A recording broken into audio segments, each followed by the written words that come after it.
안녕하세요. 책을 읽을 때 왜 이 책을 읽어야 하는지, 내 삶에 언제 어떻게 적용시킬지, 누구에게 추천할지 고민하는 부의 생각 신백입니다. 오늘은 사람 공부에 좋은 책이죠. 세계적 베스트셀러 작가 엘리프 샤팍의 소설입니다. 소담 출판사에서 1월 5일에 출판되었고요. 550여 쪽에 해당합니다. 워낙 장편이다 보니 하루에 50쪽씩 2주일 정도면 읽지 않을까 했었는데 첫날 80쪽을 읽고 둘째 날 몰아서 다 읽어갔습니다. 그만큼 인물들의 행동이나 생각을 묘사하는데 흡입력이 있고 챕터가 끝나면 다음 챕터가 궁금해서 중간에 책을 덮을 수 없을 만큼 계속 읽게 만듭니다. 이 책은 먼저 튀르키예에서 일어나는 일들이니만큼 600년 역사의 오스만 제국과 이슬람 종교에 대해서 알아야 되고요. 꼭 모르셔도 이 책을 읽는데 전혀 문제가 없습니다. 말씀드리고 싶은 건 이 책에서 나오는 하나님은 기독교의 하느님이 아니라 이슬람의 알라고요. 이 책에서는 신과 악마 그런 게 아닌 유신론과 무신론, 아버지와 어머니, 남성과 여성, 엘리트와 불황아, 진보와 보수, 부르주아와 프롤레타리아, 민족주의, 민주주의, 독재주의, 도덕과 비도덕, 과거와 미래, 동양과 서양, 사랑, 경외와 증오, 폭력, 9.11 테러 등 대립되는 구조가 자주 나옵니다. 그런데 주인공을 통해 작가가 나가고자 하는 바는 양극단을 선택할 필요가 없고 중간도 있다. 나아가서 돌고 돈다는 걸 제시하고 있습니다. 등장인물을 보면 모나라는 독실한 이슬람 신자의 입장을 대변하는 반면 쉬리는 무신론자 죄인으로 맞은편에 위치하고요. 주인공 페리는 이도 저도 아닌 방황하는 영혼으로 나오는데 결국 사랑과 반대되는 증오 혹은 외로움이 아닌 자유와 성숙을 선택하게 됩니다. 오늘은 본문 중에 페리의 심리 묘사의 인상 깊은 부분과 옴기니의 말을 읽어보겠습니다. 페리는 걱정할 것 없는 인공적 세상에서 유영하는 물고기들을 구경했다. 화장실 양쪽으로 세공된 은장식이 있는 석재 안에는 풀을 빳빳이 먹여서 완벽하게 말아놓은 수건이 들어있었다. 바닥 사방에는 초가 타고 있었다. 달콤한 과일 향이 느껴졌다. 알 수는 없지만 그녀의 발밑에서 나는 진한 세제 냄새가 불황자를 생각나게 했다. 갑자기 그녀는 미친 짓을 하고 싶은 충동을 느꼈다. 찾아보면 이 멋진 집 어딘가에 망치가 있을 것이다. 그 망치로 아쿠아리움을 부수고 싶어졌다. 유리 조각이 사방으로 흩어지고 물고기가 대리석 바닥에서 미끄러져 흩어지는 걸 보고 싶었다. 물고기들은 꼬리를 흔들고 벌려진 입으로 숨을 쉬면서 탈출한다는 설렘을 안고 도망칠 것이다. 물고기들은 복도를 지나 샹들리에에서 쏟아지는 불빛에 비늘을 반짝이면 손님들의 발 사이로 비켜 나가겠지.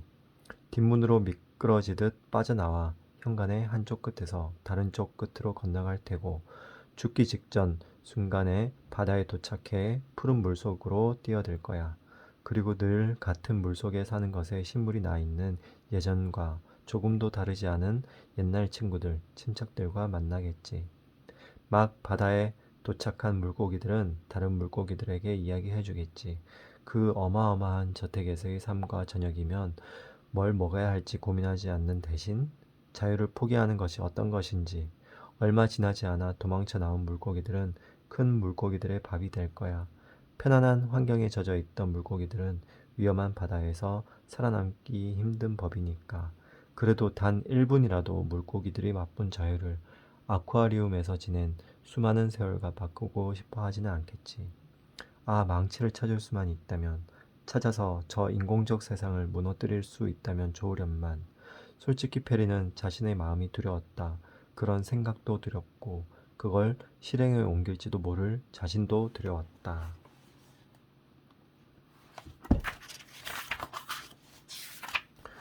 옴기니의 말. 이따금 벅찬 감동으로 다가오는 외국 작가의 작품들이 있다. 나라, 민족, 언어, 문화, 종교가 모두 다른데 어떻게 지구 저편의 독자에게 감동을 줄 수 있을까? 그것은 다름과 차이를 펼쳐내면서도 보편으로 귀결시키는 탁월함일 것이다. 그 탁월함은 다름 아닌 작가의 통찰력이다. 삶과 역사, 사물의 본질을 파고드는 역량. 이브의 세 딸 중에서도 핵심을 차지하는 주인공 페리와 페리의 삶 주변에서 살아가는 인물들은 우리와 상당히 다른 맥락 속에 살고 있음에도 불구하고 모두 우리 자신의 삶과 다 있음을 느낀다. 그들 속에 내가 있고 내 속에 그들이 있는 듯하다.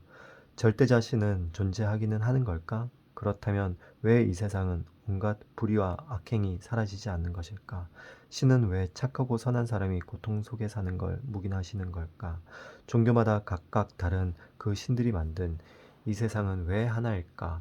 우리는 왜 태어난 걸까? 사람은 꼭 행복해야만 하는 걸까? 신이 결정한 운명이 정해져 있다면 우리는 왜 이리 아등바등 살아야만 하는 걸까?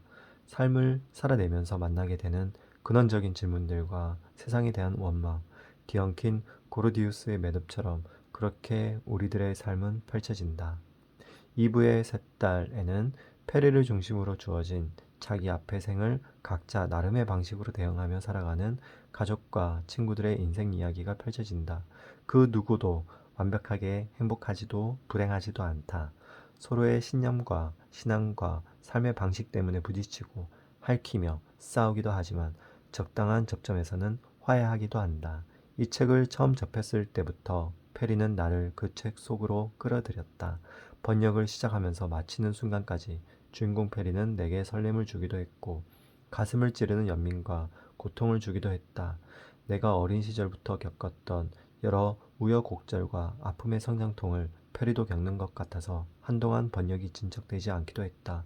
튀르키예에서의 유학 생활과 오버랩되면서 그 시절에 겪은 고통과 고뇌, 극복 과정이 아련한 추억으로 되살아나기도 했다. 강인한 듯 보이는 페리도 페리를 둘러싼 주변 인물도 엄밀하게 보면 하나같이 나약하다. 불완전한 존재인 인간이 만들어내는 조화와 불협화음은 그 자체로 아프기도 하지만 그래서 아름답기도 하다. 동양과 서양의 접점이라는 튀르키예 이스탄불에서 나고 자란 페리가 아이에서 여성으로 그리고 인간으로 성숙하고 성장해 가는 과정을 함께 호흡하면서 나는 번역 작업 내내 지나간 내 인생을 다시금 추억하고 가다듬고 보듬었다. 나는 페리의 인생 여정에서 아무도 그리 크게 느끼지 않았을 거라 생각되는 그녀의 소외와 고독을 보았다. 객관적으로 크게 부족하지도 않고 크게 성공한 것도 아닌 인생을 사는 지식인 여성 페리가 세상과 타협하고 화해하면서 절대자와의 관계에서 해답을 찾아가는 과정은 그래서 더 큰 감동이었다. 우리는 자신을 해방하고 자유를 얻고자 하지만 그 방법에 대해서는 잘 알지 못한다. 제3의 길, 자유, 사랑. 그녀는 이븐 아라비를 통해 사랑과 자유를 터득한다. 역자 후기를 몇 번째 다시 쓰는 것은 이번이 처음이다. 이후의 세 딸에는 튀르키예 문학을 전공하는 여성 연구자인 내가 튀르키예라는 낯선 공간을 통해 세상을 만나고 성장하고 나 자신을 세상과 조율해 왔던 그 과정과 본질적 질문이 모두 녹아 있다. 거리 두기가 힘들었던 것은 그 안에 내가 있었고 과거의 나와 좋아하는 회상의 시간이었기 때문이었으리라.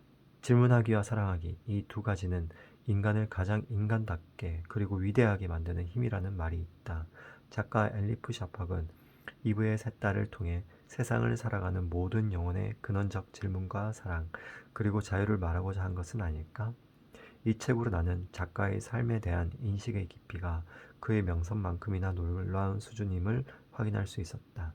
한 인간을 자유롭게 하는 사랑, 영혼의 떨림.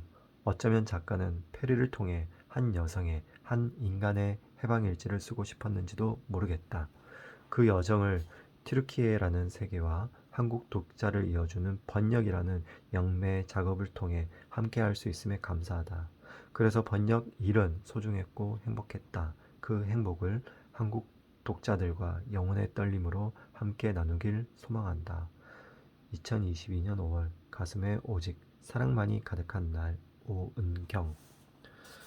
야. 그래서 저는 튀르키예가 아직 터키일 때 여행을 가본 다음에 다시 가고 싶은 여행지로 꼭 추천하는 곳인데요. 이스탄불 자체가 동양과 서양을 연결하는 중심지면서 비잔틴과 이슬람 문화가 융합된 곳이죠. 귀국해서 읽은 책이 오르한 파묵님의 내 이름은 빨강인데요. 추리소설 이슬람 문화에 대해 이렇구나. 영국으로 나오면 참 재밌겠다 생각했었거든요. 이 책을 읽으면서 영화로 나와도 참 재밌겠다. 그런 생각이 계속 들었습니다. 예를 들면 완벽한 타인 영화와 같이 서울을 배경으로 우리나라 실정에 바꿔서 나와도 좋고, 아니면 튀르키예 영화로 나온다 해도 저는 꼭 볼 생각입니다. 이민진 작가님의 파친코가 2018년에 국내에 처음 번역되어 나왔을 때 봤는데요. 그때도 이틀 정도에 다 읽고 이 책 재밌다 그랬었는데, 당시 우리나라에서 그렇게 인기가 없었던 건 아니지만 2022년에 애플 TV 플러스에서 드라마가 방영되고 인기를 끌면서 그해 7월에 개정판이 다시 나올 정도로 인기를 끌었었거든요.